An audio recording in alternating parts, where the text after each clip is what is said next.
में साल 2027 चुनाव से पहले कांशीराम की विरासत पर सियासत तेज है। सपा कांग्रेस के कार्यक्रमों पर मायावती ने हमला बोलते हुए उन्हें दलित विरोधी बताया। वहीं दलित वोट बैंक को लेकर राजनीतिक दलों की सक्रियता भी बढ़ गई है।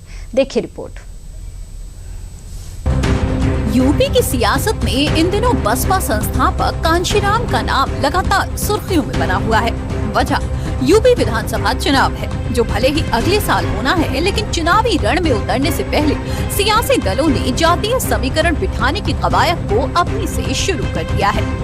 यूपी की सियासत में जाति एक अहम फैक्टर मानी जाती है और यूपी में राजनीतिक दलों की निगाहें उस 20% दलित वोट बैंक पर लगी हैं, जिसके सहारे बसपा प्रमुख मायावती ने 4 बार यूपी की सत्ता के शिखर तक का सफर तय किया था।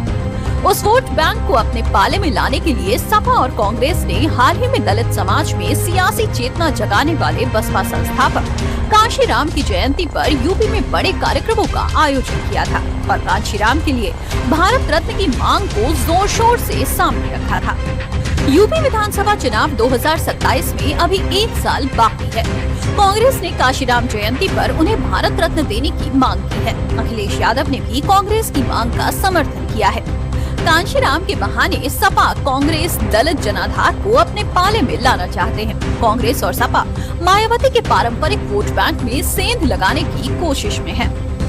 सपा और कांग्रेस ने अपने राजनीतिक समीकरण सेट करने के लिए मायावती के किले में सेंधमारी की जो कोशिश की है, उस पर बसपा प्रमुख मायावती सपा और कांग्रेस पर बुरी तरह भड़क गई हैं। बसपा सुप्रीमो ने एक्स पोस्ट के जरिए सपा और कांग्रेस की ओर से कांशीराम जयंती मनाने को दिखावा करार दिया है। सपा कांग्रेस हमेशा से दलित विरोधी पार्टियां रही हैं। यूपी विधानसभा चुनाव नजदीक आते ही इन्हें दलित वोटों की चिंता सताने लगी है। यही कारण है कि ये दल अचानक कांशीराम जयंती मनाने लगे। सपा कांग्रेस की असलियत जाननी हो तो कांशीराम की लिखित चमचा युग किताब पढ़नी चाहिए। कांग्रेस पार्टी तो अपनी केंद्र की सरकार में रहकर इनको भारत रत्न की उपाधि न देकर अब दूसरी पार्टी की सरकार से देने की मांग कर रही है। ये हास्यास्पद नहीं तो और क्या है।